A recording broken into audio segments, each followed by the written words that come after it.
there is a glimmer of hope for the people of the great state of Maine when it comes to paid family leave. Check out this headline: Maine legislature takes first step towards adopting paid family leave program. You guys can hear me smiling through my words. The Maine Senate voted 22-12 along party lines. My smile has got a little smaller. Wednesday, to create a statewide paid family and medical leave program. Governor Janet Mills is still deciding whether to support the measure. What in the unholy hell? If passed by the House and signed into law by the governor, the program would place a new tax on most employers and employees to pay for a program that compensates workers for as much as a 12 weeks of leave from their jobs. Workers could qualify for paid leave to take care of newborns, elderly family members for their own illnesses, and a few other qualifying reasons. The Senate vote follows straight party line with Democrats in favor and Republicans opposed. The House is expected to take up the bill Thursday. I mean, how could you, in all good consciousness, be opposed to a bill that would help people like this? I just don't understand it. And the bill does incorporate compromises.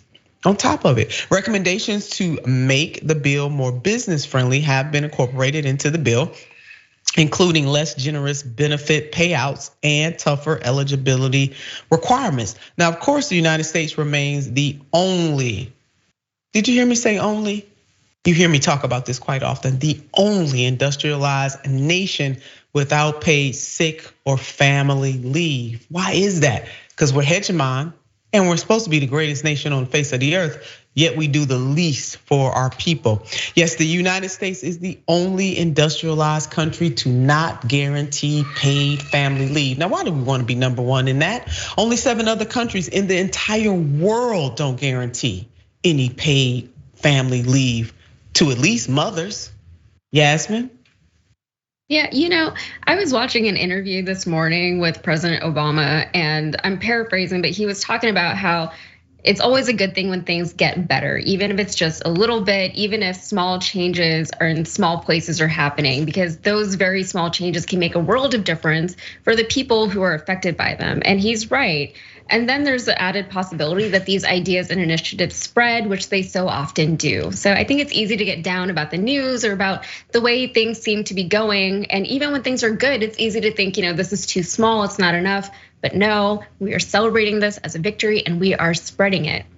And it's like what you were saying, this isn't really such a radical thing to need or to want in this country. The nature of work in this country tends to work in opposition to family life and personal autonomy and mental health and physical health and so many other things. It shouldn't be a radical thing for Americans to have things that people in so many other countries have, but it also shouldn't be a radical thing to prioritize humanity over capitalism. It kind of goes back to what we were just talking about with compassion and empathy. This is such basic humanity and goodness. This is what we need more of. Yeah, we do, Yasmin, and not only that, but we know if you have paid family and medical leave, if you have or we have universal health care, it really drives down the cost. It will increase worker productivity. I mean, it is an investment, but it is really a win-win. There are all kinds of studies out there that prove this out. This is not just me saying this or you, both of us.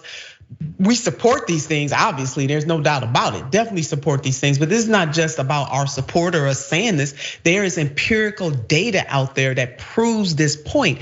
And why is it? I mean, to be a hegemon nation, to be the wealthiest nation on the face of the earth, it would be one thing if we didn't have the resources to make these items a reality. We do, these variables, these policies a reality. We have the resources to do it, but refuse to do it. That's number one. And then number two, not to take into account, even if you're the moral side of the ledger, even if you're not one that you really don't care whether this is morally right to do or not. On the economic side or the financial side or the investment side of the ledger, these types of policies are a good return on our investment. You want to talk about being fiscally responsible? These programs are indeed fiscally responsible. Yeah, I think that's what always kind of baffles me about the fact that there were a handful of Republicans who voted against this measure because of exactly what you were saying. We have the data that supports all these points that you were just making. We know that happier workers make more money, they're more productive, they're better for business, they're more cooperative to work with, all these things. And yet we still refuse to invest. And in the grand scheme of things, it's probably not even that significant of an investment. It's the least you can do for people, and it would make such a big difference. And not only that, but people would have more money to spend and they would be happier. That also helps keep the economy going and keeps everything functioning. We can't just have a country full of broke people and some billionaires. Who's gonna buy all the stuff? That's it. So it just makes so much sense. I don't really understand opposition to it except for on really strange ideological grounds. But unfortunately, that's what we see a lot from the Republicans, is that they vote based on an ideology that really makes little sense to a lot of people. And when some of the polling shows, right, it's a difference between how they're polling and how they vote. But many Republicans support these kinds of programs. Americans across the ideological spectrum want to see government take a bigger role in healthcare. Most Americans want to see us have paid family medical leave. I wish that our Republican sisters and brothers and family and friends would vote that way as well. It really makes no sense, and it's immoral at this point. It comes to morality, and it's just totally immoral.